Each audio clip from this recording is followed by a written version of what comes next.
transmitido la fatal noticia y quedamos aterrados cuando un criado nos trajo, volando, detalles de su muerte, aunque hacía mucho tiempo que notábamos en nuestro amigo señales de desequilibrio. No pensamos que nunca pudiera llegar a ese extremo. Había llevado a cabo el suicidio más espantoso sin dejarnos un recuerdo para sus amigos, y cuando le tuvimos en nuestra presencia, volvimos el rostro presos de una compasión horrorizada. Aquella tarde húmeda y nublada hacía que nuestra impresión fuera más fuerte. El cielo estaba lívido y una neblina fosca cruzaba el horizonte. Condujimos el cadáver a un carruaje, apelotonados por un horror creciente. La noche venía encima y por la portezuela mal cerrada caía un río de sangre que marcaba en rojo nuestra marcha. Iba tendido sobre nuestras piernas y las últimas luces de aquel día amarillento daban de pleno en su rostro violado con manchas lívidas. Su cabeza se sacudía de un lado a otro a cada golpe en el adoquinado. Sus párpados se abrían y nos miraba con sus ojos vidriosos, duros y empañados. Nuestras ropas estaban empapadas de sangre y por las manos de los que le sostenían el cuello se deslizaba una baba viscosa y fría que a cada sacudida brotaba de sus labios. No sé debido a qué causa, pero creo que nunca en mi vida he sentido igual impresión. Al solo contacto de sus miembros rígidos sentía un escalofrío en todo el cuerpo. Extrañas ideas de superstición llenaban mi cabeza. Mis ojos adquirían una fijeza hipnótica mirándolo, y en el horror de toda mi imaginación me parecía verle abrir la boca en una mueca espantosa, clavarme la mirada y abalanzarse sobre mí, llenándome de sangre fría y coagulada. Mis cabellos se erizaban y no pude menos que dar un grito de angustia convulsivo y delirante y echarme para atrás. En aquel momento el muerto se escapaba de nuestras rodillas y caía al fondo del carruaje. Cuando era completamente de noche, en la oscuridad, nos apretamos las manos, temblando de arriba abajo sin atrevernos a mirarnos. Todas las viejas ideas de niño, creencias absurdas, se encarnaron en nosotros. Levantamos las piernas a los asientos, inconscientemente llenos de horror, mientras en el fondo del carruaje el muerto se sacudía de un lado a otro. Poco a poco nuestras piernas comenzaron a enfriarse. Era un hielo que subía desde el fondo, que avanzaba por el cuerpo como si la muerte fuese contagiándose en nosotros.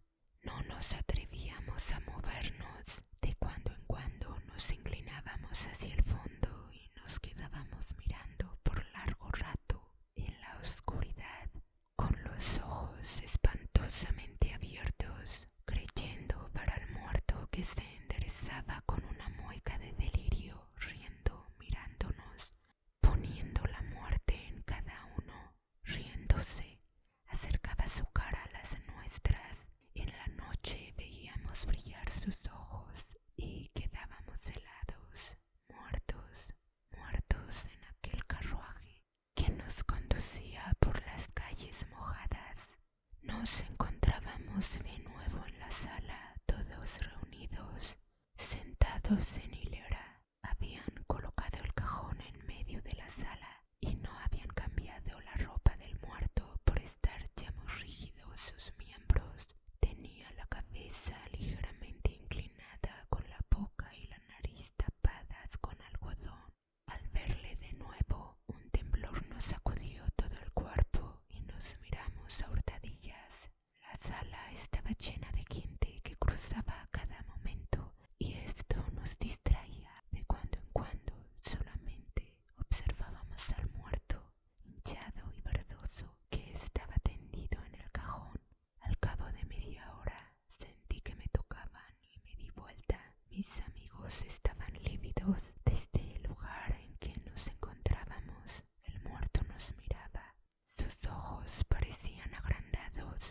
sugestionados por el miedo y con terribles dudas, a veces sobre la horrible muerte del amigo.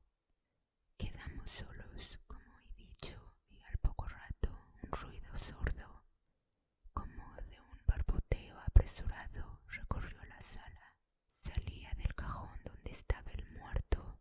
Allí, a 3 pasos, le veíamos bien, levantando el busto con los algodones esponjados, horriblemente lívido, mirándonos fijamente, y se enderezaba poco a poco, apoyándose en los bordes de la caja, mientras se erizaba nuestros cabellos.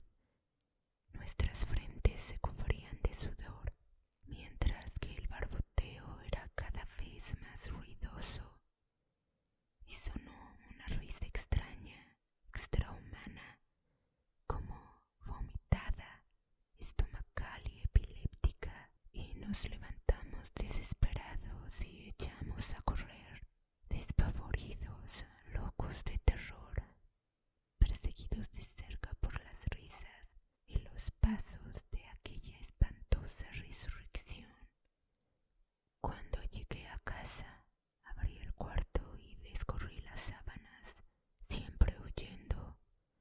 Vi al muerto tendido en la cama, amarilleando por la luz de la madrugada, muerto con mis 3 amigos que estaban helados, todos tendidos en la cama, helados y muertos. Las aventuras que voy a contar datan de 5 años atrás. Yo salí entonces de la adolescencia sin ser lo que se llama un nervioso. Poseía en el más alto grado la facultad de gesticular, arrastrándome a veces a extremos de tal modo absurdos que llegué a inspirar, mientras hablaba, verdaderos sobresaltos. Este desequilibrio entre mis ideas, las más naturales posibles, y mis gestos, los más alocados posibles, divertían a mis amigos, pero solo aquellos que estaban en el secreto de esas locuras sin igual. Hasta aquí mis nerviosismos, y no siempre. Luego entra en acción mi amigo Fortunato, sobre quien versa todo lo que voy a contar. Poe era en aquella época el único autor que yo leía. Ese maldito loco había llegado a dominarme por completo. No había sobre la mesa un solo libro que no fuera de él. Toda mi cabeza estaba llena de Poe, como si la hubieran vaciado en el molde de Ligeia. Ligeia, qué adoración tenía por este cuento. Todos e intensamente. Valdemar, que murió 7 meses después. Dupin, en procura de la carta robada. Las señoras de Spanaye, desesperadas en su 4.º piso. Berenice, muerta a traición. Todos me eran familiares, pero entre todos, el tonel del amontillado me había seducido como una cosa íntima mía. Montresor, el carnaval, Fortunato, me eran tan comunes que leí ese cuento sin nombrar ya a los personajes, y al mismo tiempo envidiaba tanto a Poe que me hubiera dejado cortar con gusto la mano derecha por escribir esa maravillosa intriga. Sentado en casa, en un rincón, pasé más de 4 horas leyendo ese cuento con una fruición en que entraba sin duda mucho de adverso para Fortunato. Dominaba todo el cuento, pero todo, ni una sonrisa por ahí, ni una prematura en Fortunato se escapaba a mi perspicacia. Que no sabía ya de Fortunato y su deplorable actitud. A fines de diciembre leí a Fortunato algunos cuentos de Poe. Me escuchó amistosamente, con atención,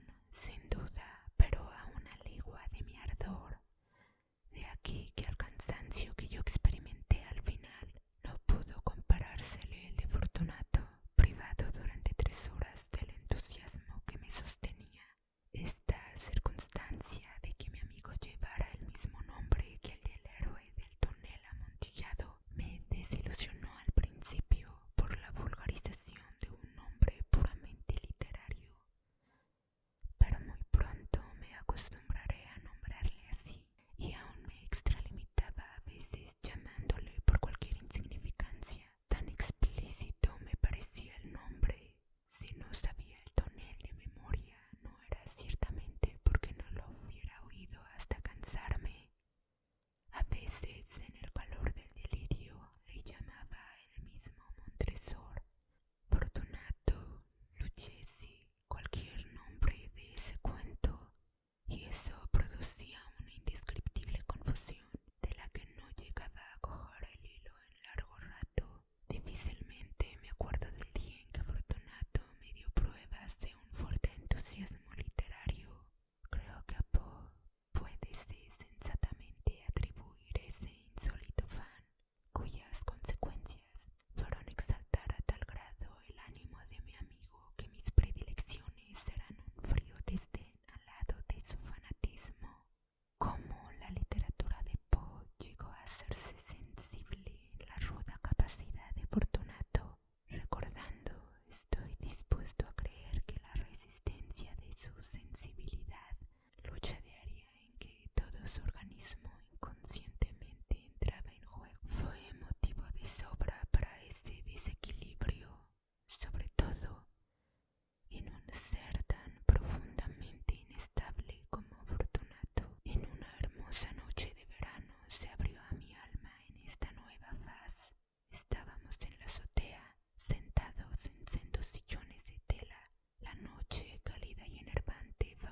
consisten en despertar en nosotros viejas preocupaciones musculares, dar un carácter de excesiva importancia al movimiento, coger al vuelo un ademán cualquiera y desordenarlo insistentemente hasta que la constancia concluya por darle una vida bizarra.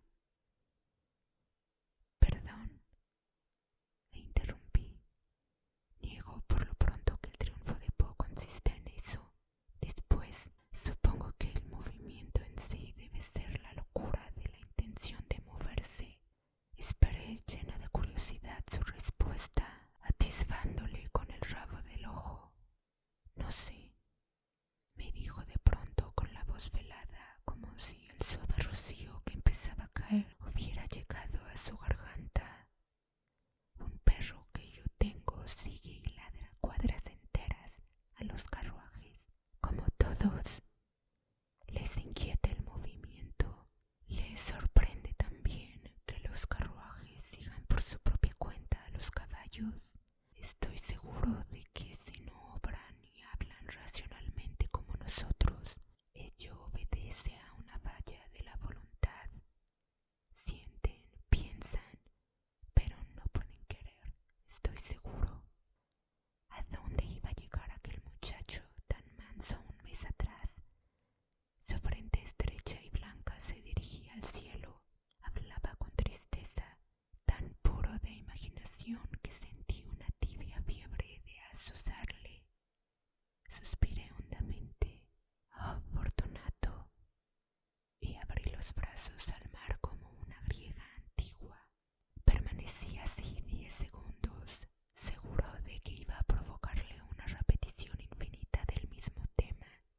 En efecto, habló con el corazón en la boca, habló todo lo que esperaba en aquella encrespada cabeza. Antes le dije algo sobre la locura en términos generales. Creo sobre la facultad de escapar milagrosamente al movimiento durante el sueño.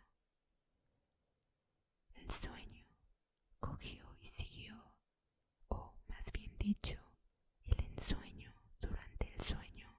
Es un estado de absoluta locura, nada de conciencia, esto es, la facultad de presentarse a sí mismo lo contrario de lo que se está pensando y admitirle como posible.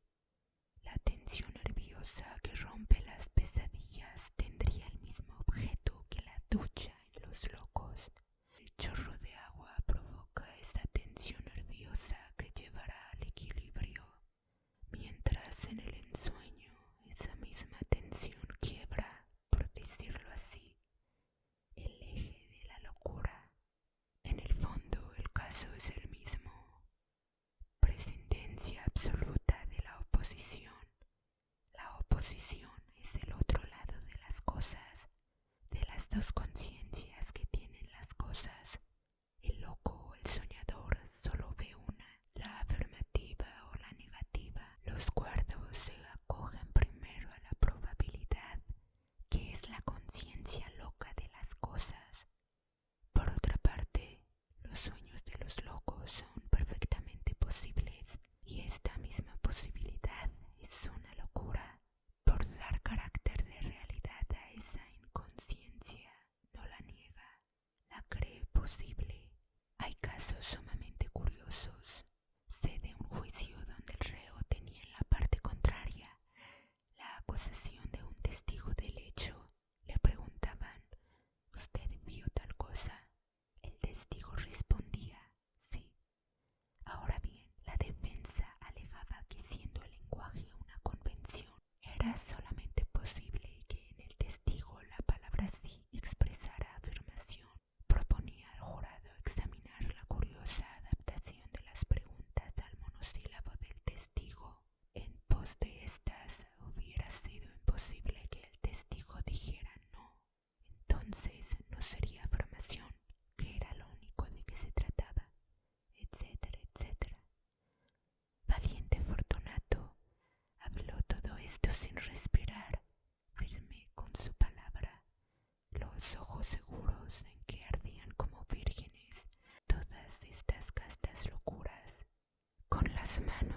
los bolsillos, recostado en la balaustrada, le veía discurrir. Miraba con profunda atención, eso sí, un ligero vértigo de cuando en cuando, y aún creo que esta atención era más bien una preocupación mía. De repente levantamos la cabeza, el foco de un crucero azotó el cielo, barrió el mar, la bahía se puso clara con una lívida luz de tormenta, sacudió el horizonte de nuevo y puso en manifiesto a lo lejos, sobre el agua ardiente de estaño, la fila inmóvil de acorazados. Distraído, Fortunato permaneció un momento sin hablar, pero la locura, cuando se le estrujan los dedos, hace piruetas increíbles que dan vértigos y es fuerte como el amor y la muerte. Continuó. La locura tiene también sus mentiras convencionales y su pudor. No negará usted que el empeño de los locos en probar su razón sea una de aquellas. Un escritor dice que tan ardua cosa es la razón que aun para negarla es menester razonar. Aunque no recuerdo bien la frase, algo de ello es. Pero la conciencia de una meditación razonable solo es posible recordando que ésta podría no ser así. Habría comparación, lo que no es posible tratándose de una solución. Uno de cuyos términos causales es reconocidamente loco sería tal vez un proceso de idea absoluta. Pero bueno es recordar que los locos jamás tienen problemas o hallazgos, tienen ideas. Continuó con aquella sabiduría de maestro y de recuerdos despertados a sazón. En cuanto al pudor, es innegable. Yo conocí un muchacho loco, hijo de un capitán, cuya sinrazón había dado en manifestarse como ciencia química. Contábanme sus parientes que aquel leía de un modo asombroso, escribía páginas inacabables, daba a entender por monosílabos y confidencias vagas que había hallado la ineficacia cabal de la teoría atómica. Creo que se refería en especial a los óxidos de magnesio. Lo raro es que después se habló seriamente de esas inconsecuencias del oxígeno. El tal loco era perfectamente cuerdo en lo demás, cerrándose a las requisitorias enemigas por medio de silbidos y levantamientos del bigote. Gozaba del triste privilegio de creer que cuantos con él hablaban querían robarle su secreto. De aquí los prudentes silbidos que no afirmaban ni negaban nada. Ahora bien, yo fui llamado una tarde para ver lo que de sólido había en esa desvariada razón. Confieso que no pude orientarme. En momento, a través de su mirada de perfecto cuerdo, cuya única locura consistía entonces en silbar y extender suavemente el bigote. Pobre cosa. Le hablé de todo, demostré una ignorancia grasa para despertar su orgullo. Llegué hasta exponerle teoría tan extravagante y absurda que dudé si esa locura a alta presión sería capaz de ser comprendida por un simple loco. Nada hallé, respondía apenas. Es verdad, son cosas, ideas. Y aquí estaban otra vez las ideas en toda su fuerza. Desalentado le dije, era imposible obtener nada de aquel vino diplomático, pero un día volví con más fuerzas, dispuesto a dar a toda costa con el secreto de mi hombre. Le hablé de todo otra vez, no obtenía nada. Al fin, al borde del cansancio, me di cuenta de pronto de que durante esta y la anterior conferencia yo había estado muy acalorado con mi propio esfuerzo de investigación y hablé en demasía. Había sido observado por el loco. Me calmé entonces y dejé de charlar. La cuestión cesó. Le ofrecí un cigarro. Al mirarme inclinándose para cogerle, me alicé los bigotes lo más suavemente que me fue posible. Di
a sus nuevas locuras, eso sí, pero tan equilibrio como las de loco de un manicomio cualquiera.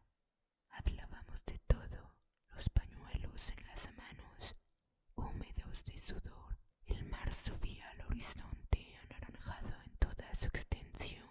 2 o 3 nubes de amianto erraban por el cielo purísimo hacia el cerro de negro verdoso. El sol que acababa de trasponerlo circundábalo de una aureola dorada. 3 muchachos cazadores de cangrejos pasaron a lo largo del muro. Discutieron un rato. 2 continuaron la marcha saltando sobre las rocas con el pantalón en la rodilla. El otro se quedó tirando piedras al mar. Después de cierto tiempo exclamé, como en conclusión de algún juicio interno provocado por la tal caza. Por ejemplo, bien pudiera ser que los cangrejos caminaran hacia atrás para acortar las distancias. Indudablemente el trayecto es más corto. No tenía deseos de descarriarle, dije eso por costumbre de dar vuelta a las cosas. Y Fortunato cometió el lamentable error de tomar como lectura mía lo que era entonces locura completamente del animal y se dejó ir a corolarios por demás sutiles y vanidosos. Una semana después, Fortunato cayó.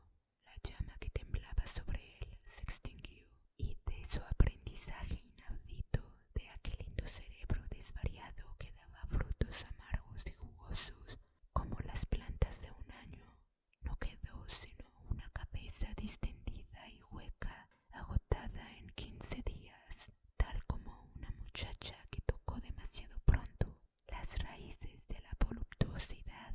Hablaba aún, pero disparataba. Si cogía a veces un hilo conductor, la misma inconsciente crispación de ahogado con que se sujetaba a él le rompía. En vano traté de encauzarle, haciéndole notar de pronto con el dedo extendido y suspenso para lavar ese imperdonable olvido el canto de un papel, una mancha diminuta del suelo. Él, que antes hubiera reído francamente conmigo, sintiendo la absoluta importancia de esas cosas, así vanidosamente aisladas, se ensañaba ahora de tal modo con ellas que les quitaba su carácter de belleza únicamente momentánea y para nosotros.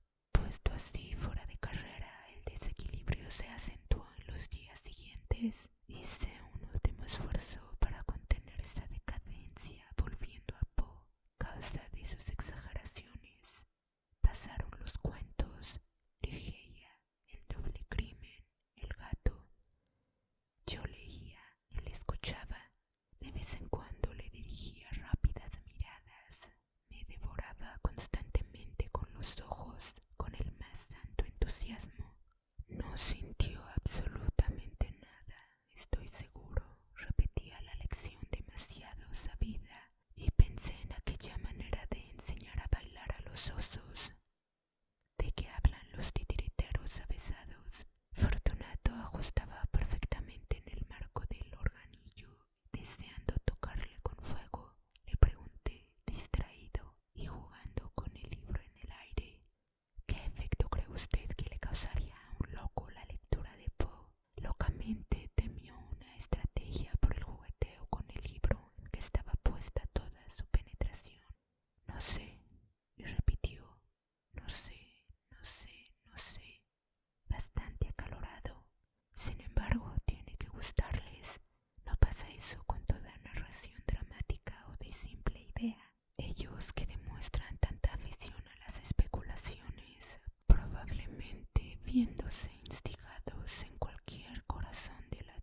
sin el consuelo de que ésta fuera uno de esos anonadamientos espirituales en que la facultad de hablar se convierte en una sencilla persecución animal de las palabras. Su locura iba derecha a un idiotismo craso, imbecilidad de negro que pasea todas las mañanas por los patios del manicomio, su cara pintada de blanco. A ratos atareábamos en la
los dos patios y bajamos al sótano.